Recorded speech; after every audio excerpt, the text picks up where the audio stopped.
안녕하세요. 오늘은 구독자의 요청이 있어서 아주 또 이제 좋은 책 나눠보겠습니다. 또 이제 고전 반열에 들어가는 알프스의 하이드입니다. 요한나 슈필이라는 이제 여류 작가가 쓴 작품입니다. 이 요한나 슈필이는 1827년에 태어난 사람이고요. 1901년까지 생존했던 것으로 알고 있습니다. 그런데 이제 이 여인은 참고로 이제 남편이 시청에서 근무했던 공무원이었고, 그리고 이제 그때 당시부터 이미 그 불우한 아이들을 돕고 다니면서 여기저기 이제 뭐 고아원이라든가 이제 그 이미 어린 나이에 이렇게 형무소 같은 데 갔던 아이들이랑 이런 것들을 관리하면서 불쌍한 아이들을 잘 다루는 어떤 그런 능력이 있었다. 봉사 정신이 이제 탁월했던 여인이었고요. 그리고 그 작가로서의 데뷔는 굉장히 늦게 합니다. 44살 때 이제 작가로서 데뷔를 하게 됐는데, 금방 이제 그 여류 작가로서 유명세를 타게 됩니다. 글을 잘 썼던 것이죠. 하지만 안타깝게도 이제 도중에 결혼 생활이 거의 한 20년 되기 직전쯤에 이제 남편과 아들이 죽으면서 굉장히 허망하고 허탈한 마음속에서 그때부터 이제 더 오히려 이제 글에 이제 매진해서 이제 작가 생활을 하게 되고요. 고독하게 살아가다가 이제 거의 한 20년 가까이 혼자 살다가 이제 죽게 되는, 좀 마음 아픈 그런 이제 쓸쓸한 인생을 나중에 이제 살게 되는 이제 그런 여인이기도 합니다. 하지만 이 작품은 굉장히 경쾌하고 밝다. 참고로 배경을 좀 말씀드리자면, 이 시대 때 작품들이 전반적으로 밝고 좀 이제 어떤 힘든 상황에 놓이더라도 내가 좋은 마음을 품고 다 극복할 수가 있어, 뭐 이런 그 흐름과 배경이 굉장히 강한데, 이 작품도 굉장히 기독교적이고 기도하는 것이 되게 많이 나옵니다. 성경 가르침도 나오고 기독교적이기도 하고 또 청교도적이기도 한, 그때 시대 당시 분위기가 그래서 청교도적인 어떤 그 가르침이 기독교 교파 중에서도 굉장히 근면성실함과 긍정적인 마인드와 모든 것을 하나님께서 은혜를 베풀어 주시면 내가 감당해서 나아갈 수가 있다, 감사하면서 뭐든지 살아가야 된다라는 것을 강조하는 그런 이제 그 계파가 되겠습니다. 그래서 뭐 이거 외에도 다른 작품들 나중에 이제 말씀을 드리겠지만, 비밀의 화원, 이제 그 작품도 이제 그런 분위기인데요. 그럼에도 불구하고 안타깝게 이런 분위기 때문에 또 손해를 본 사람이 있습니다.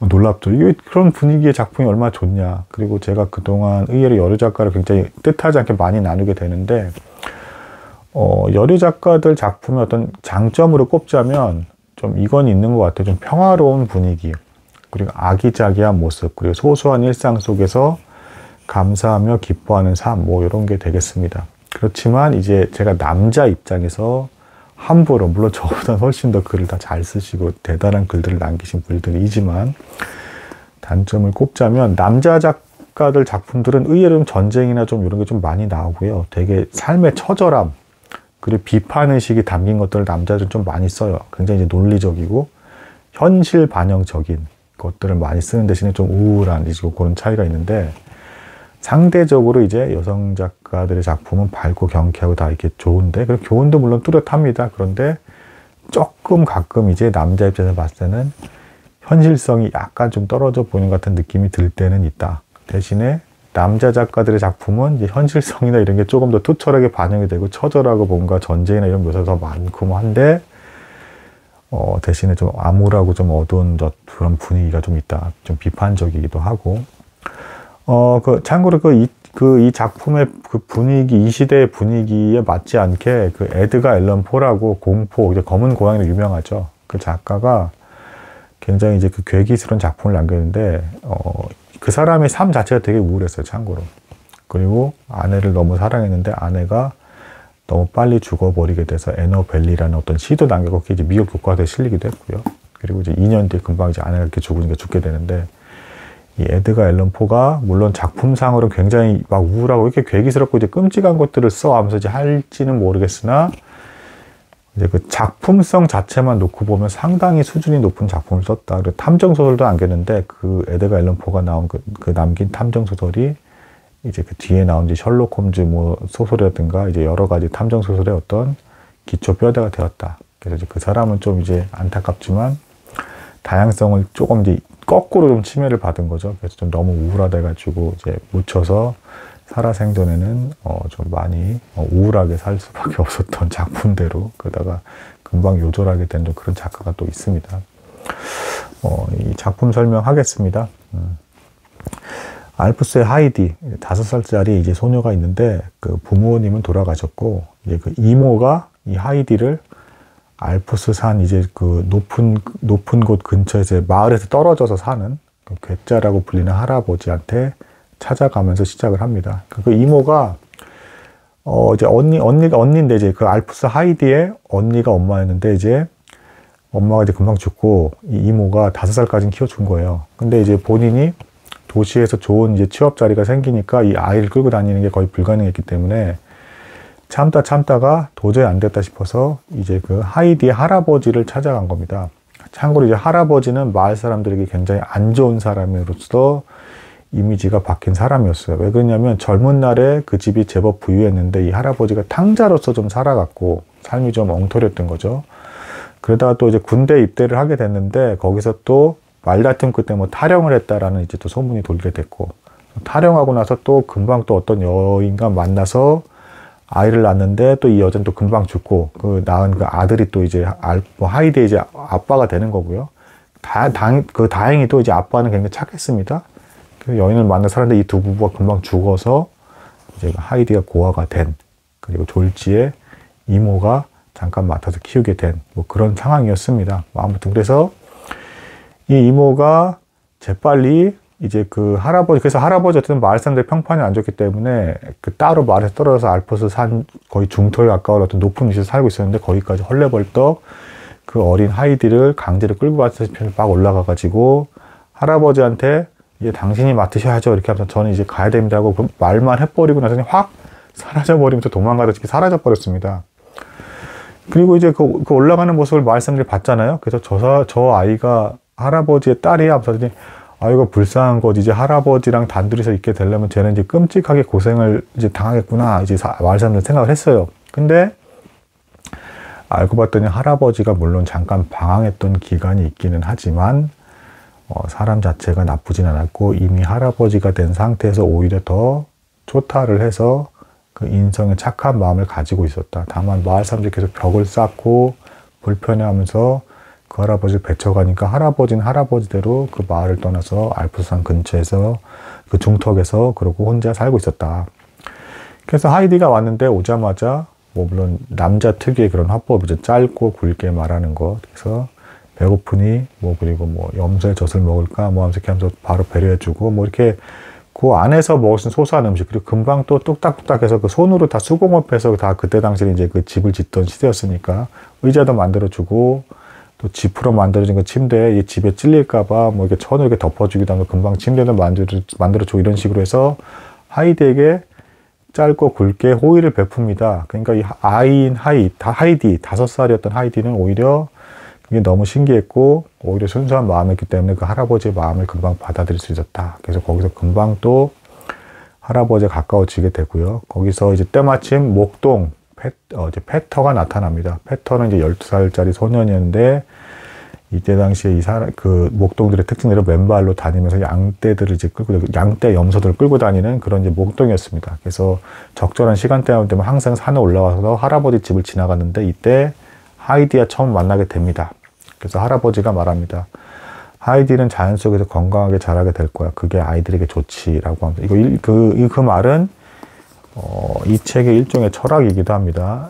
참고로 이 시대 때 유럽도 굉장히 무서운 교육제도가 있었고 굉장히 권위주의적이었습니다. 그래서 공부를 잘한 학생일수록 우리나라 좀 입시와 비슷하게 더 공부를 시키면서 빡빡하게 생활을 했고 자연과 교감하는 시간이 거의 없었어요. 그런 교육에 대한 비판의 메시지도 사실은 담고 있는 겁니다. 그 자연 속에서 아이들이 어릴 적부터 함께 있어야 올바르게 잘 자랄 수 있다. 적절한 자연과의 교감이 필요하다는 걸 어느 정도 비판을 하는 겁니다.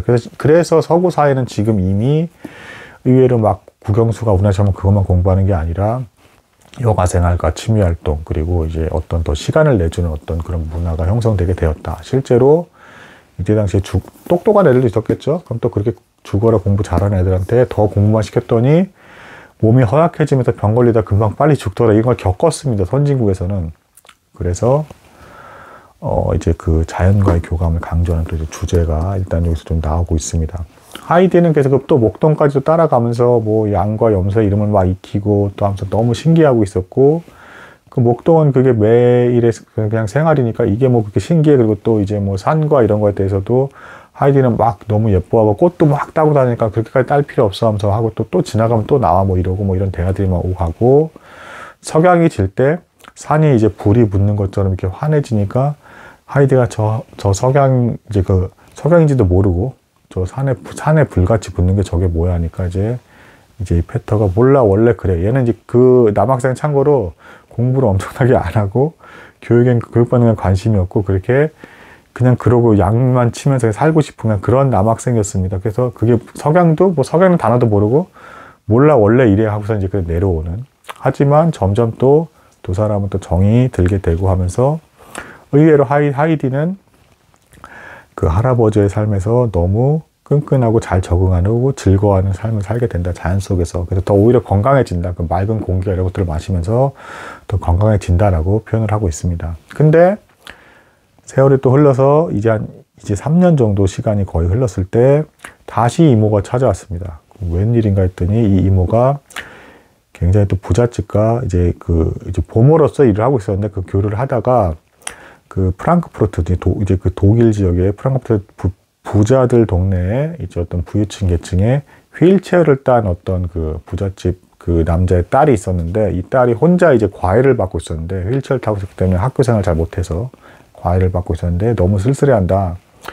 같이 놀아줄 애가 없냐. 그래서 이제 수소문해서 찾았는데, 이제 때마침 이 이모가 알프스에 있는 하이디가 떠올라서 제가 걔를 데리고 오겠습니다 해가지고 또 멋대로 반강제로 끌고 가다 집에서 확 데려가 버립니다. 그러니까 이 할아버지는 화를 내면서 하다가 어쩔 수 없이 또 그걸 묵묵히 받아들이면서 하이디가 거기 가면 적응하기 참 힘들 텐데, 괴로울 텐데, 또 이런 말을 합니다. 그리고 도중에 이 사건이 벌어지기 전에 또 한 번은 하이디가 나이가 차니까 글자를 배워야 한다 했을 때, 그래서 마을에 선생님이 한번 찾아오고 목사가 한번 또 찾아옵니다. 이제 그때 당시엔 그 교회가 중심이었고 목사가 마을에 권위가 있는 사람이었기 때문에 찾아와서 자연에 있는 것도 좋지만 아이에게 교육이 필요합니다. 글씨를 읽을 수 있어야 됩니다. 라고 하니까 이 할아버지는 그런 거 없어도 여기서 충분히 잘 살 수 있습니다.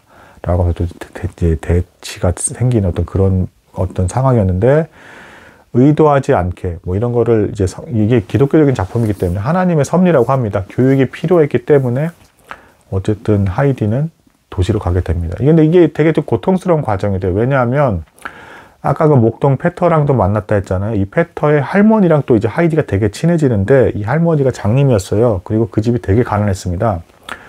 그래서 하이디가 끌려갈 때도 너가 나랑 같이 가면 그 할머니한테 빵을 줄 수 있어. 거기가 부잣집에서 이제 그 얘기만 듣고 금방 빵만 받고 돌아오는 줄 알고 이제 생각 없이 끌려가요. 이렇게 그 도시로 가서 생활하게 됐는데, 이제 그 아니나 다를까 그 말은 이제 거짓말이었고 장기적으로 있어야 됐었더라는 거. 하이디가 처음엔 그것도 잘 실감하지 못합니다. 그래서 뭐 또 엉뚱한 행동들을 해요. 거기서 물을 떠오라고 한 말을 듣고, 그 하인한테 한 말인데 자기가 그걸 듣고 이제 또 막 가가지고 그 분수대에 있는 물을 떠다가 그걸 이제 마치 그 알프스 산에 있는 것처럼 자연물에서 물을 떠오는 것처럼 물을 떠오기도 하고요. 또 과외 수업을 봤는데 그 시간 개념 없어서 갑자기 후다닥 뛰어나고 나가고 싶어 나가고 뭐, 그리고 창을 열었더니 이제 그 도시 벽으로 다 가려져 있으니까 왜 이렇게 시야가 가려져 있어서 뭐 높은 곳에 올라가고 싶어 해서 알프스 산을 기억했던 거죠. 그래서 교회 첨탑을 또 이제 막 가가지고 아저씨한테 얘기하니까 아저씨가 그렇게 높은 곳을 보고 싶으면서 보여줬더니 잔뜩 지붕만 있고 그래서 막 갑갑함을 막 느낍니다. 그런데 이제 어쨌든 얘가 이런 엉뚱한 행동을 하니까 그 집의 부잣집 딸이었던 클라라는 너무 재밌어 합니다. 그리고 그 여집사는 오히려 좀 싫어요. 그러니까 그 집안을 총괄하는 여집사는 자꾸 일을 일으키니까 막 짜증내면서 싫어하고, 그래서 이제 이 하이디가 좀 거기서 좀 고통을 받게 되고요. 그리고 무엇보다도 결정적으로 향수병이 생깁니다. 향수병이. 그래서 한 번은 이 집안에 유령이 출몰한다라고 하는 어떤 그런 사건이 발생하게 되는데, 그게 알고 봤더니 이 하이디가 몽유병으로 이제 흰 옷을 입고 고향에 가는 어떤 막 이런. 근데 그 도중에 가르침을 받는데 하이디가 우울함을 내색하면 안 돼요. 또 이런 말을 또 받으니까 이제 또 그게 그래야 되는 건 줄 알고 주변 사람들도 힘들어 돼가지고 막 참고 이러다가 도중에 의사를 만나게 되는데, 이제 얘가 이제 몽유병 증상도 있고 하는데 의사한테 이제 물어봅니다. 이렇게 괴로울 때는 어떻게 해야 되니까 의사가 뭐가 괴롭자니까 그걸 차마 말할 수는 없어요 하니까 의사가 그럴 때는 기도를 해야지. 그러면서 이제 하면, 그럼 기도를 하면 꼭 들어주시나요? 그러니까, 뭐, 반드시 네가 원하는 때 들어주시는 건 아니지만, 하나님께서 적절한 때에 가장 좋은 때에 들어주셔. 뭐, 이렇게 얘기를 또 합니다. 그러니까, 하이디가 정말 남몰래 계속 기도를 해요. 다시 알프스산으로 돌아갈 수 있도록. 이렇게 막 기도를 하다가, 그 몽유병 사건 때문에 그 주인, 그 클라라, 그러니까, 다리를 이제 계속 휠체어를 타고 다니면서 그 딸의 아빠조차도 그 사실을 알고, 딸에게 이제 힘들게 얘기를 합니다. 어쩔 수 없지만 이 하이디라는 애는 산에 가서 딸에서 살아야 된다. 딸, 너가 이제 이 하이디랑 친해서 너무 즐겁게 잘 지내고 웃고 해서 아빠도 보기 좋고 하이디를 보내기 정말 싫은데 어쩔 수 없이 하이디는 다시 보내야 돼. 라고 해서 어쩔 수 없이 이제 하이디가 다시 보내면서 이제 빵을 이제 잔뜩 이제 그 말랑말랑한 흰빵을 받으면서 패턴의 집에 할머니에게 그걸 다시 전달할 수 있게끔 하면서 그걸 보고 이제 가르치면서 기뻐하면서 돌아갑니다. 그리고 역시 또 이제 거기서 이제 그 결정적인 어쨌든 하이디에겐 잘된 일이 있었는데 여기서 어쨌든 글을 교육을 받았기 때문에 다시 알프스 산으로 돌아왔을 때 할아버지 앞에서 내가 글을 읽을 수 있게 됐다 하면서 그 글을 보면서 찬송가를 막 불러줍니다.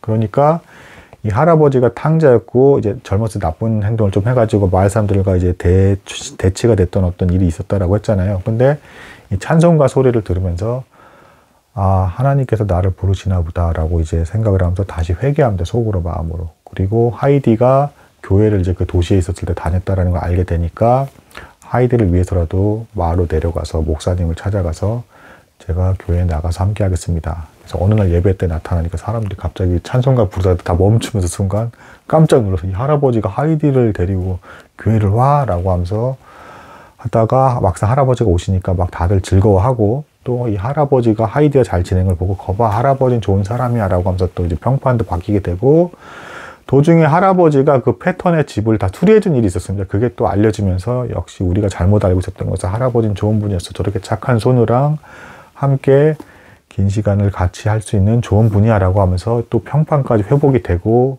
이제 하나님과의 관계도 회복이 되는 어떤 그런 기적이 이제 발생을 합니다. 하나님의 섭리하에서 일어난 일이죠. 그리고 도시에 있는 그 클라라는 클라라대로 하이디를 굉장히 그리워합니다. 그 괴로워하고 있다가 이제 딸이 너무 그리워하니까 이 아빠의 친구의 의사가 있었는데 의사한테 얘기를 합니다. 그래서 이제 딸이 하이디를 너무 보고 싶어 하는데 어떻게 했으면 좋겠냐. 그리고 이 클라라의 할머니도 하이디를 되게 좋아했기 때문에 하이디가 그립다 이러고 하니까 이 의사가 자기가 먼저 그 하이디가 있는 곳에 찾아가 보겠다. 우리가 다 같이 갈 만한 배경에 그런 곳인지 한번 내가 먼저 찾아가 보겠다. 클라라는 휠체어로 이동을 해야 되니까 그렇게 올라갈 만한 곳인지 내가 확인해 보겠다라고 하면서 의사가 찾아갑니다. 찾아갔더니 너무 자연환경도 좋고 아름답고 너무 좋은 겁니다. 근데 참고로 이 의사가 아내는 금방 죽었고 외동딸이 있었는데 외동딸이 또 금방 또 병으로 죽어서 굉장히 슬픈 가운데 있었던 남자였어요. 그래서 거기서 이제 하이디를 또 만나면서 마치 딸처럼 굉장히 잘해주면서 이건 뭐지 저건 뭐지 하면서 이렇게 물어보니까 이제 하이디가 이제 착착착 대답을 해주니까 넌 참 똑똑한 아이구나 라고 하고 자연 풍경을 보면서 내가 그냥 살피는 것보다 네가 얘기해 주니까 훨씬 더 즐겁네 기쁘다 하면서 사랑을 나누는 거에 대한 기쁨을 또 표현을 합니다. 패턴은 이거를 시기하고 얘는 굉장히 순수한 애입니다. 그냥 그래서 패턴은 하이디랑 친해졌는데 하이디가 의사랑 이렇게 같이 있으니까 그걸 또 싫어하고요. 또 이제 그런 일련의 과정을 겪다가 의사가 어쨌든 할아버지도 만나면서 이 가족들이 하이디를 만나고 싶어 하는데 괜찮겠습니까? 그러니까 할아버지는 이미 더 착해지고 하이디 때문에 더 좋아진 상태였기 때문에 전혀 반대하지 않습니다. 그리워하면 찾아오세요. 이렇게 해서 결국에는 이 클라라라는 이 휠체어를 타는 소녀와 그 집안 사람들이 마을에 묵게 되고 클라라가 이제 그 할아버지 집으로 이제 오게 됩니다. 그래서 클라라가 휠체어를 이제 누군가 이제 휠체어에서 이제 그 산으로 못 올라가니까 할아버지가 딱 들고 와서 이렇게 해주고 휠체어까지 들고 와서 거기서 또 이동을 하고 이제 왔다 갔다 하는데 여기서 또 이제 자연의 힘의 어떤 그런 것들을 얘기를 해주는 게 이 할아버지가 자꾸 의도적으로 이곳의 맑은 공기를 마시면서 자꾸 걸어야 돼. 너는 할 수 있어. 포기하지 마. 그래서 여기서 이제 어떤 그 긍정적인 마인드의 어떤 그 청교도 정신이 또 나오죠. 그러면서 걷기를 자꾸 시도를 시키려고 하고 클라라는 당연히 못 걷습니다. 처음에 못 걷다가 클라라랑 하이디가 또 가까워지니까 이 페터라는 양치가 질투심이 열받아서 도중에 몰래 이 휠체어를 절벽을 떨어뜨립니다. 그래서 부숴버리는데 그러고 나서 페터는 계속 이제 막 그 양심의 가책을 느끼고요. 근데 이게 오중에 또 이제 전화 위복이 돼서 갑자기 이 클라라가 휠체어가 없는 상태에서 그 이제 하이디의 어깨를 짚고 마침내 힘들게 일어섭니다. 걷지는 못해 일단 일어서 그러다가 조금씩 몇 걸음을 걷게 되는 그런 기적적인 일을 발생을 하고, 이것을 이제 클라라의 아빠가 마침내 목격을 하게 되면서 너무 감동을 하게 되는, 자연의 힘으로 치유가 되는 모습을 보면서 클라라가 더 건강해지고 그런 것들을 회복하게 됐다. 그리고 또 이 가정은 가정대로 또 마을 사람들과 할아버지에게 필요한 것들을 제공을 하면서 서로 좋은 것들을 이제 교환하고 사랑을 나누는 어떤 그런 모습들이 나타나게 되고요. 또 클라라, 그리고 또 이제 하이디가 또 그 페터라는 공부 안 하는 또 학생에게 또 도시의 영향을 또 받은 게 있잖아요. 하이디는 또 이걸 또 나눕니다. 그래서 이제 페터가 공부를 엄청 안 하고 그냥 양치기로서만 생을 마감을 하려 했는데, 하이디가 엄청 이제 책을 읽으니까 너무 좋아. 그리고 너가 찬송가를 불러줄 수 있으면 네 할머니를 위로할 수 있을 거야 하면서 막 계속 압박을 가하니까 또 이 페터가 변화가 되는, 그래서 이제 책도 읽게 되고 좋은 아이가 되게 되는 어떤 그런 변화가 일어나게 됩니다. 그러면서 마침내는 많은 것들이 회복되게 되는, 그리고 마지막에 이 할아버지가 이제 이 가족들과 함께 있을 때, 그 클라라 가족들과 함께 있을 때 얘기합니다. 이제 나는 이제 곧 죽게 될 것 같은데 이 아이를 여러분들이 좀 맡아줄 수 있겠으면 하니까, 이제 때마침 그 의사분이 자기 딸이 죽었었다고 했잖아요. 외동딸이. 그래서 굉장히 감사해하면서 제가 이 아이를 맡겠습니다. 제 재산은 다 하이디에게 갈 겁니다. 라고 얘기해 주면서 이제 모든 것들이 잘 순리 가운데 회복이 되고 이제 그 마무리가 짓는, 아주 좀 행복하게 마무리를 짓는 어떤 그런 작품이 되겠습니다. 자연 친화적이고, 그래서 저희에게도 좀 그런 시간과 공간이 필요한 것이 아닌가. 산과 강, 마을 뭐 이런 거 보면 굉장히 좋죠. 정화가 되고요. 너무 일과 공부에 매여 있는 시대인데 이제 뭐 보시면 좀 힐링이 되는 작품이 아닌가. 그리고 긍정적이고 밝고 이제 좀 그런 게 아닌가.